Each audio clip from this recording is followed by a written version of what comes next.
శివజ్యోతి తెలంగాణ యాసలో గలగల మాట్లాడుతూ తీన్మార్ వార్తల ద్వారా ఎంతో మంచి గుర్తింపు సంపాదించుకున్నారు. ఇలా న్యూస్ రీడర్ గా మంచి ఆదరణ సొంతం చేసుకున్న శివజ్యోతికి బిగ్ బాస్ అవకాశం వచ్చింది. ఇలా బిగ్ బాస్ ప్రోగ్రామ్ లో పాల్గొన్న తర్వాత ఈమె యూట్యూబ్ ఛానల్ స్టార్ట్ చేసి పెద్ద ఎత్తున యూట్యూబ్ వీడియోస్ చేస్తూ కెరియర్ పరంగా బిజీ అయ్యారు.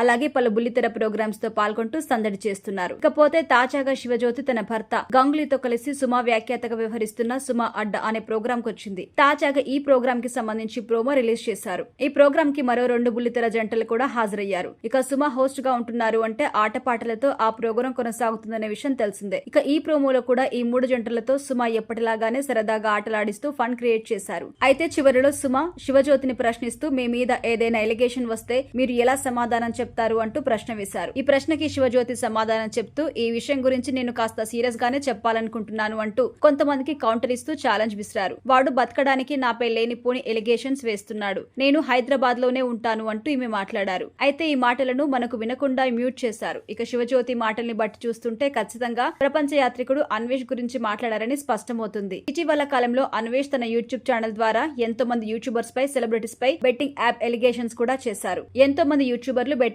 యాప్స్ ప్రమోట్ చేస్తూ లక్షల్లో డబ్బులు సంపాదిస్తున్నారని, ఇలా బెట్టింగ్ యాప్స్ ప్రమోట్ చేయడం వల్ల ఎంతో మంది నష్టపోతున్నారు అంటూ ఆయన బెట్టింగ్ యాప్ ప్రమోట్ చేసిన వారందరి లిస్ట్ బయట పెట్టారు. అందులో శివజ్యోతి కూడా ఎన్నో బెట్టింగ్ యాప్స్ ని ప్రమోట్ చేస్తూ భారీగా సంపాదించింది అంటూ అన్వేష్ చెప్పారు. అయితే ఈ విషయం గురించి ఇప్పటి వరకు ఎక్కడా స్పందించని శివజ్యోతి సుమా అడ్డా అనే ప్రోగ్రాంలో స్పందించారని తెలుస్తుంది.